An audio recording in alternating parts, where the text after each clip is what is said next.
जो पेरेंट्स अपनी डॉटर्स को प्रॉपर्टी में राइट नहीं देते हैं ये कह के कि उनको शादी के बाद अपने इन लॉज के घर पे, अपनी हस्बैंड के घर पे प्रॉपर्टी मिलेगी। So my question to such daughters is, क्या आपको सच में ऐसा लगता है कि आपको शादी के बाद अपने हस्बैंड के घर पे प्रॉपर्टी में राइट्स मिलते हैं, या वो प्रॉपर्टी आपकी हो जाती है? अगर आपको मिला है then well, you are lucky enough कि आपके साथ ऐसा हुआ है।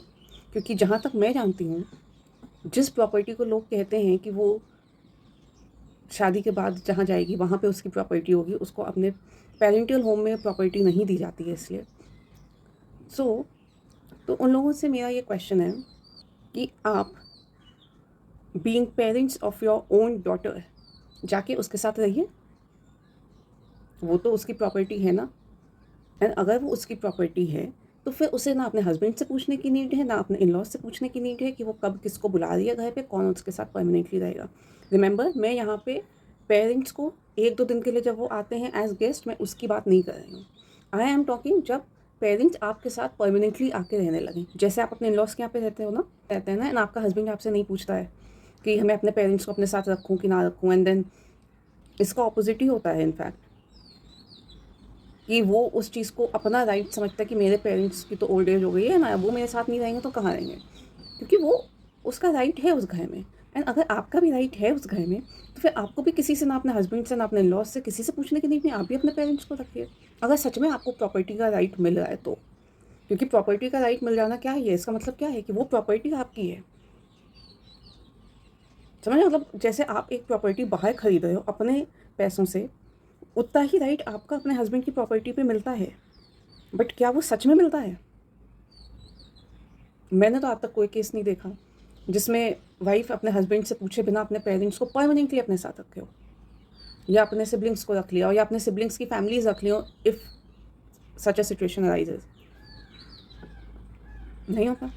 उस घर में रहेंगे हस्बैंड के पेरेंट्स, सिबलिंग्स, हस्बैंड, आपकी फैमिली, आप, बट आपकी साइड से कोई नहीं आके वहाँ पे रह सकता है। तो जब आपके पास इतना राइट नहीं है कि आप किसी को अपनी मर्जी से वहाँ पे रख लो, तो कैसा प्रॉपर्टी का राइट आपको मिल रहा है? ये तो फिर सिर्फ गर्ल्स को पागल बनाने की चीज़ है कि उसको यहाँ पे भी कुछ ना दो, शादी कर दो, शादी कर दो उसको वहाँ पे नाम का दे दो कि यहाँ उसको प्रॉपर्टी मिली हुई है।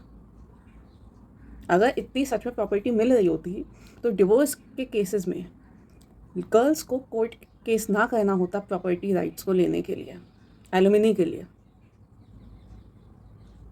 और जो बॉयज़ इस चीज़ को ऐसे कवर कर देते हैं ना कि ये मेरा घर नहीं है, मेरे पेरेंट्स का घर है, मैनी ऑफ देम से दिस कि ये प्रॉपर्टी मेरे नाम पे नहीं, मेरे पेरेंट्स के नाम पे। तो फर्स्टली आपको कोई राइट नहीं बनता है उस घर में रुकने का। अगर आपके पास इतनी भी जगह नहीं है कि आप अपनी वाइफ को लेके अपने एक घर में जा पाएँ, आप अपने पेरेंट्स के घर पे रुके हुए हैं, तो फर्स्टली आप वहीं पे गलत हो गए हो। एंड सेकेंडली, अगर आप अपने पेरेंट्स के घर पे रुके हुए हो तो वो आपकी ज़िम्मेदारी, आपकी वाइफ को उसी में से प्रॉपर्टी मिलेगी। अगर आपने अपनी कोई प्रॉपर्टी नहीं बना रखी तो वो प्रॉपर्टी उसी में से वो लेगी। एंड जब वो उसमें से प्रॉपर्टी लेगी तो जितना राइट आपका है अपने पेरेंट्स के साथ रहने का उस घर में, उतना ही राइट आपकी वाइफ का भी है उसी घर में अपने पेरेंट्स को रखने का। ये आपकी अपनी गलती है कि आप अपने घर पे जो आपके नाम है आप उसमें नहीं रह रहे हो। इसमें वाइफ को तो भाई वही राइट दिया है, आप चाहे उसको अपने घर पे लेके जाओ या अपने पेरेंट्स के घर पे ले जाओ, उसको तो राइट मिला हुआ है ना। सो क्वेश्चन योरसेल्फ कि आपको बीइंग अ गर्ल इस सोसाइटी ने किस तरीके से पागल बना के रखा हुआ है। एंड ये चीज़ आपको सोचनी है कि आपको इन चीज़ों में फंसना है, इन्वॉल्व होना है, कि सिर्फ दान ही देते जाना है कि नहीं चलो जाओ ले जाओ, कोई बात नहीं, वो कर तो रहा है, ये सब हमारे लिए तो कर रहा है। इन चीज़ों से बाहर निकलो। या तो फिर आप इतने स्ट्रॉन्ग इनफ हो जाओ कि आप अपना सब कुछ बिल्ड कर लो, you don't need your husband, you don't need anyone in your life. इतने स्ट्रॉन्ग हो जाओ, आपके पास बस आपके पेरेंट्स हैं, आपके इमोशंस हैं उनसे रिलेटेड, एंड अपना फ्रेंड सर्कल बनाओ, उसमें रहो, इन सब चीज़ों में मत इन्वॉल्व हो। क्योंकि अगर आप इन चीज़ों में इन्वॉल्व हुए, सो राइटफुली इन्वॉल्व हो। ये ऊपर ऊपर से जो गर्ल्स को पागल बनाया जाता है ना, इन सब चीज़ों में मत फंसो। त्याग, प्यार, सैक्रिफाइस के नाम पे आज तक गर्ल्स को सिर्फ और सिर्फ दबाया ही गया है।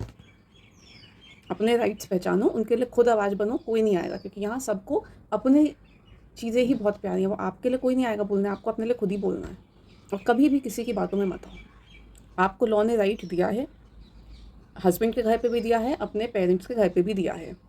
आपको नहीं पता आगे कब क्या सिचुएशन आने वाली है। आपको अपने राइट के लिए खुद ही स्टैंड लेना है। ज़्यादा त्यागी फिगर बन के यहाँ पे मत रहो। बहुत त्याग कर लिया है, बहुत सेक्रीफाइस कर लिया है सबके लिए, एंड में आप ही को सुनने को आके मिलेगा मना किसने किया था, ले लेती तब। That's it.